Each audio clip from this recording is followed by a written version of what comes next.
Hi friends, welcome back to my channel. ಇವತ್ತು ನಾನು ಮಾಡ್ತಾ ಇರೋದು ಕುಂಬಳಕಾಯಿ ರಾಯ್ತ. ಆರೋಗ್ಯಕ್ಕಂತೂ ತುಂಬಾ ಒಳ್ಳೆಯದು, ಮಾಡೋದು ಸುಲಭ, ಹಾಗೆ ತಿನ್ನೋಕ್ಕೂ ಸಹ ತುಂಬ ರುಚಿಕರವಾಗಿರುತ್ತೆ.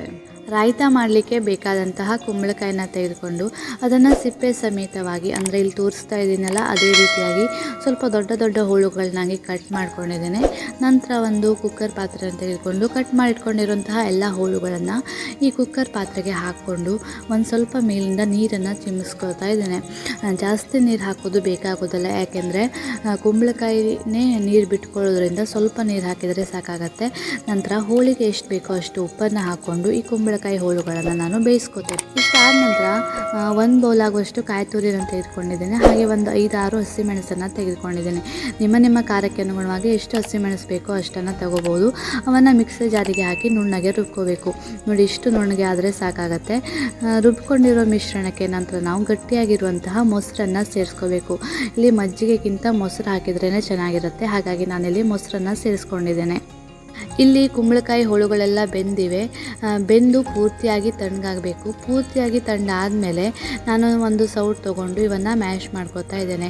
ಇಲ್ಲಿ ನೀವು ಮ್ಯಾಶರನ್ನು ಸಹ ಬಳಸ್ಕೋಬೋದು, ಇಲ್ಲಾಂದರೆ ಚಮಚೆನೋ ಅಥವಾ ಈ ಥರ ಸೌಟು ತೊಗೊಂಡು ಮ್ಯಾಶ್ ಮಾಡ್ಕೋಬೋದು.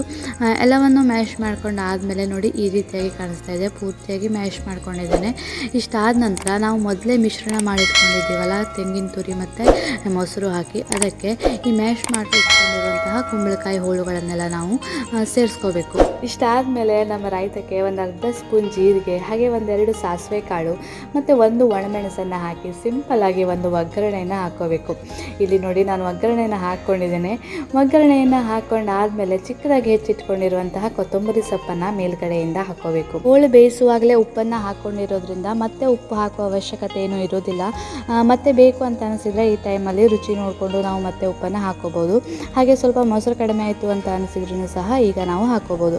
ಇವೆಷ್ಟನ್ನು ಹಾಕ್ಕೊಂಡು ಚೆನ್ನಾಗಿ ಮಿಕ್ಸ್ ಮಾಡ್ಕೊಂಡ್ಬಿಟ್ರೆ ರುಚಿಕರವಾದಂತಹ ಆರೋಗ್ಯಕರ ನಮ್ಮ ಕುಂಬಳಕಾಯಿ ರಾಯ್ತ ತಿನ್ನಲಿಕ್ಕೆ ರೆಡಿ ಆಗುತ್ತೆ.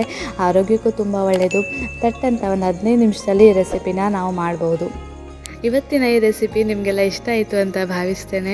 ಇಷ್ಟ ಆಗಿದ್ದರೆ ಯಾರೆಲ್ಲ ನನ್ನ ಚಾನೆಲ್ನ ಸಬ್ಸ್ಕ್ರೈಬ್ ಮಾಡದೆ ನೋಡ್ತಾ ಇದ್ದೀರಾ ಅವರೆಲ್ಲ ಸಬ್ಸ್ಕ್ರೈಬ್ ಮಾಡ್ಕೊಳ್ಳಿ. ಹಾಗೆ ಪಕ್ಕದಲ್ಲಿರುವಂಥ ಬೆಲ್ಲೈಕನ್ನ ಪ್ರೆಸ್ ಮಾಡಿ, ಇದರಿಂದ ನನ್ನ ಎಲ್ಲ ವೀಡಿಯೋಸ್ಗಳ ನೋಟಿಫಿಕೇಷನ್ ನಿಮಗೆ ಬಂದು ತಲುಪುತ್ತೆ.